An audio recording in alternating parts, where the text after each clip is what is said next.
రాష్ట్ర ప్రణాళిక సంఘం ఉపాధ్యక్షులు చిన్నారెడ్డిపై విరుచుకుపడ్డారు వనపర్తి జిల్లా గోపాలపేట మాజీ ఎంపీపీ ప్రభావతి. ఈ మేరకు వనపర్తి పట్టణంలోని ఓ ప్రైవేట్ ఫంక్షన్ హాల్లో సోమవారం నిర్వహించిన పత్రికా సమావేశంలో ఆమె పాల్గొని మాట్లాడారు. సవాలపై చిల్లర్లు ఏరుకుతూనే సత్యశీల రెడ్డికి రాజకీయ భిక్ష పెట్టారని చిన్నారెడ్డి విమర్శించడంపై ఆమె తీవ్ర స్థాయిలో ధ్వజమెత్తారు. తనకు తన భర్తకు భగవంతుని కృపతో రాజకీయ పదవులు లభించాయే తప్ప చిన్నారెడ్డి లాంటి వ్యక్తుల వలన కాదని, తమలాంటి ఎంతో మంది కష్టపడితేనే చిన్నారెడ్డి ఎమ్మెల్యేగా మంత్రిగా పదవులు అనుభవించారే తప్ప పార్టీ కోసం కష్టపడిన వారిని ఏనాడు పట్టించుకోలేదని ఆమె విమర్శించారు. నేటికి ఆమె సొంత గ్రామం పోలిక పహాడిలో ఎంతో మందికి అన్నం పెడుతున్నారని, చిన్నారెడ్డి తన సొంత గ్రామం తిరుమలాపురంలో ఒకరికైనా భోజనం పెట్టారా అని ప్రశ్నించారు. వెంట ఉన్న కార్యకర్తలకు కనీసం మంచినీళ్లు ఇవ్వని సంస్కారికి చిన్నారెడ్డి అంటూ ఎద్దేవా చేశారు. మంది ఇంట్లో రొట్టెలు చేస్తే తినే చిన్నారెడ్డికి తమ గురించి మాట్లాడే అర్హత లేదన్నారు. ఇప్పటికైనా స్వార్థ రాజకీయాలను పక్కన పెట్టి అభివృద్ధిలో పోటీ పడి నియోజకవర్గాన్ని పూర్తి స్థాయిలో అభివృద్ధి చేసేందుకు సహకారం అందిస్తే బాగుంటుందని, అప్పుడే నియోజకవర్గ ప్రజలు అభిమానిస్తారని ఆమె సూచించారు.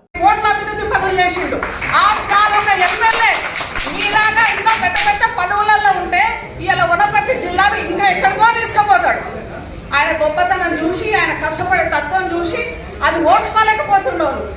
ఏమన్నా నీకు ఐషా 70-80 ఏళ్ళు వచ్చినాయి, నడవ శాత కాదు, ఇక కూసోరాదు.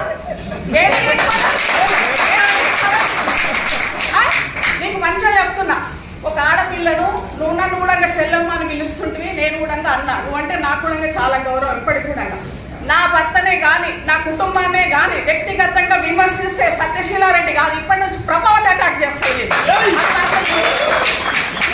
నేనే 100 ఎకరాల భూములు కొనుక్కోలే, నా భర్త శవాల మీద ఎక్కుంటాడు.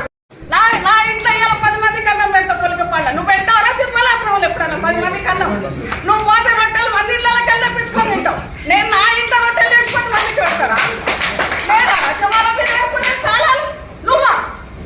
ఈ విషయం నాకు చాలా బాధ కలిగించింది. రా నా ఊరికి రా, పొలికపడతా. నువ్వు నా భర్త నేను ఈనాడు సర్పంచ్ చేసినవరా? నా ఊళ్ళో నా భర్తను చేసుకునేదిరా? నువ్వు తిరుమలాపురంలో దమ్ముంటే నువ్వు తిరుమలాపురంలో ఈనాడు చేసుకోరా? ఆడ తెలుస్తుంది. నా భర్తను ఈనాడు సర్పంచ్ నువ్వు నాకు చేసింది, నా గ్రామ ప్రజలు చేసిండ్రు. ఈ రోజు కూడా చేస్తారు. ఈ సభా వేదిక మీద చెప్తున్నా, నా పలికపాటి గ్రామ ప్రజలు చాలా గొప్పలు.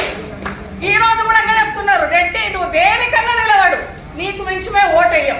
నువ్వు కూడా వద్ద సాధారణ స్టేజ్ మీద ఈ ప్రజలకి, ఈ ఊరికి ఏం మందు పెట్టినవయ్యా? నువ్వు అంటే ఇంత ప్రేమలు అడిగినోళ్ళు నాకు తెలుసు. లబ్బడోళ్ళే కానీ, నా ఊరు ప్రజలే కానీ వస్తే మాట అడిగినోళ్ళు. మందు పెట్టలే, సర్పంచ్ త్యాగం చేసి వాళ్ళకి పనులు చేసిండు. ఏమన్నా రాజశేఖర రెడ్డి కానప్పుడు 100 స్కీములు వచ్చినాయి. మేమేమన్నా ఇల్లు కడుతుంటే 10 రూపాయలు తీసుకున్నామా? అధికారుల నుంచి 1000 రూపాయలు ఆశించినామా? ఏ వ్యక్తి నుంచి అన్నా మేము లంచం తీసుకుంటున్నామా? మా భర్త కానీ మా కుటుంబం నుంచి ఎవరు మనం? అది నిరూపించు. నీకు శాతనైతే, నీకు తమ్ముంటే అది నిరూపించు. సత్యశీలారెడ్డి అనే పేరు మెన్షన్ చేసి ఇంత నువ్వు ఇదిగా మాట్లాడతావా? ఫస్ట్ నీ ఇంట్లో వంట చేసి నువ్వు తిని అందరికి ఎక్కడో నేర్చుకో, అప్పుడు ఎవరనేది తెలుస్తుంది. మంది ఇళ్లలో రొట్టెలు తెచ్చుకొని తినుడు కాదు, మంది పెళ్ళాలతో రొట్టెలు వేపించుకొని తినుడు, మంది పెళ్ళాలు షావు వస్తే తాగుడు కాదు. అప్పుడు ఎవరు శవాల మీద ఏం నేర్పున్నారో తెలుస్తుంది. మస్తు బాధ అవుతుంది నాకు ఈ మాటలు అంటే. శవాల మీద నేర్పుకునే 10 రూపాయలు పెడితే ఆటానికి పనికిరావా? అడుగులు ఎన్ని కూర్చుతారు. ఇదా మీ పెద్దరికము?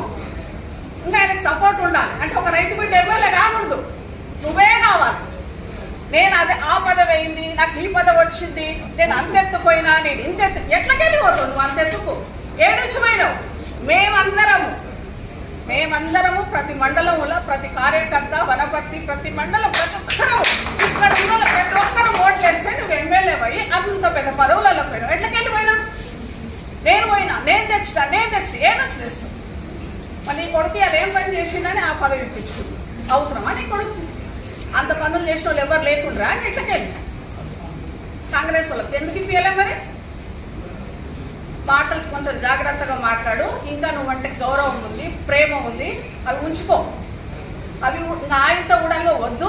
నేను ఇట్లనే వ్యక్తిగతంగా విమర్శిస్తా, ఇంకా ఏమో చేస్తాను. నీకు ఇష్టం ఉండి నువ్వు గెలుపుడు స్టార్ట్ చేసినావు చూడు, మీరు ఆపడం కూడా నువ్వే ఆపలేదు. ఇట్లనే గెలుపుకుంటా పోతా అంటే ఇంకా నీ ఇజ్జత్ ఏ మాత్రం ఉండదు. ఇంకా నీ ఇజ్జత్ అనేది అస్సలు ఉండదు. మాట అన్నా కూడా మంచిగా ఉండొచ్చు. ఎమ్మెల్యే నానే అక్కే నీకు లేదు, అర్హతనే నీకు లేదు. 14 నెలలల్లా 850 కోట్లేమో చూసినాను పేపర్లో. నేను 850 కోట్లు తెచ్చింది వనపర్తి 14 నెలలలో. నీకు చేత కాకపోతే చూసుకో